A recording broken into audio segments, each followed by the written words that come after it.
The RPA has been the leading organization with respect to practice improvement all along. And one of the things that we determined about 7 or 8 years ago was that what was going to be needed if you were going to improve care was not only guidelines that basically define optimal care, and not only measures that help you measure whether you're providing that optimal care, and not only tools that help you make improving care feasible, but also that what would be required is to test all of those. Test the guideline recommendations, test the measures, test the tools, and test whether in actual practice, when you put all that into place, do you end up on the other side with improved processes and improved outcomes? This is not something that has ever been done before in nephrology practice, despite the fact that there have been a whole slew of guidelines developed in nephrology over the last decade. And so with this particular guideline that has to do with the care of patients with advanced chronic kidney disease, we went to that next step, which was to pilot test not just the tools, but the approaches and the strategies necessary for improving care. And we're pleased to say that having done that, we have demonstrated improved care. One of the barriers that often exist in improving care is the fact that it's not defined who's going to do what. For example, a practitioner goes off to a meeting, or they read a medical journal, or they hear from their peers or from their colleagues or their mentors that this particular advancement should be incorporated into their practice. Well, they say to themselves, okay, I want to do that. But then what happens is it gets lost in the question of, well, who's going to do it? And who's going to do this piece of it and that piece of it and the other piece of it? And of course, we've already thought through all of that and designed the tools with the answers to those questions in mind. And what we found that's been very interesting is that different members of the practice team, whether it be a nurse practitioner, a PA, a physician, a staff member, different ones find different tools most useful.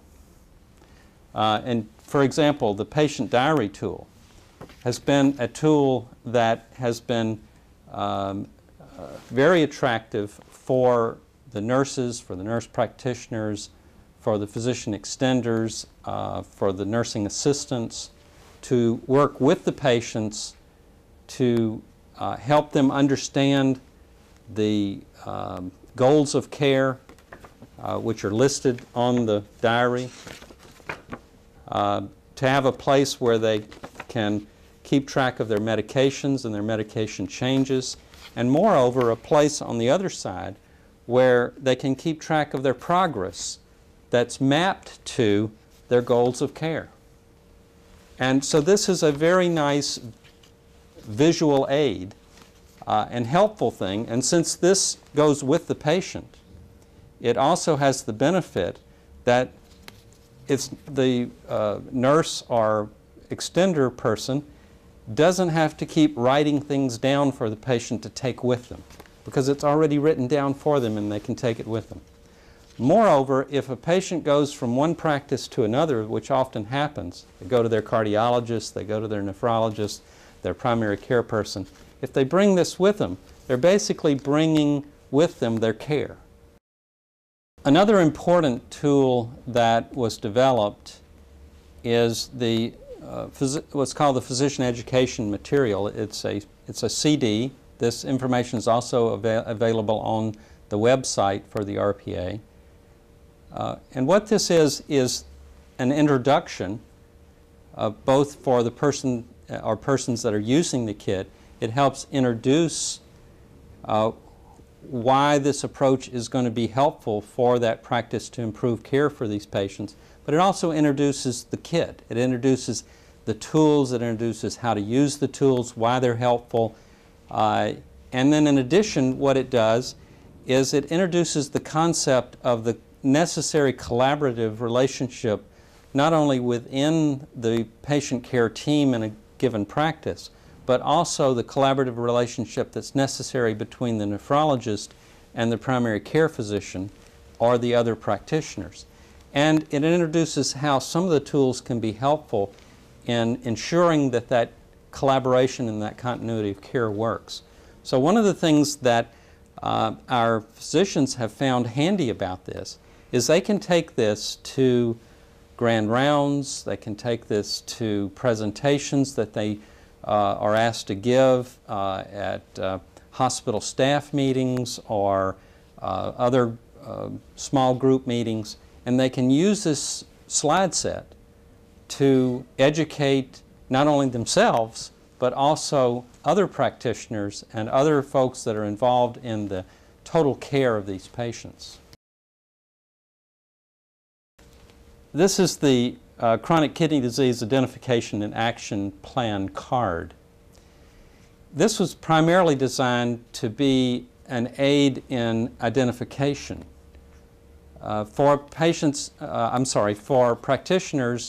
either the physicians or the extenders, the nurse practitioners, the nurses, the aides, so that they would be able to have something that's handy. It sits on the table wherever they might be doing their work. Something handy that helps them to understand, well, does this patient have chronic kidney disease? If so, what is the stage of their chronic kidney disease, and what are the kinds of things that we need to be thinking about doing for those patients depending on the stage that they're in? It's all here on this one card. As I often tell trainees whenever I'm involved in training residents and people in medicine and nephrology, I tell them that everything that they need to know about chronic kidney disease is right here on this card. This is all they have to have. Your patients will benefit. Your patients will benefit from improved outcomes. They'll benefit from less progression or tendency to progress their chronic kidney disease from one stage to the next. It will improve their quality of life. It will improve their experience in your practice. One of the things that we have found that is of interest is that we have surveyed the users of this kit. The first 1,000 users that we had in the first version before we did the pilot test and did the refinement. And what we found was not only did the toolkit improve patient satisfaction using the tools, it also improved the satisfaction of the staff members of the practices that used it. They felt more satisfied that they were actually having something that helped them improve the lives of their patients. So they felt satisfied in their job. Meanwhile, the patients felt more satisfied because they understood their disease better, they understood what the goals of care were better, they understood why they were being asked to do what they were asked to do, they understood how they were either improving or not improving and why.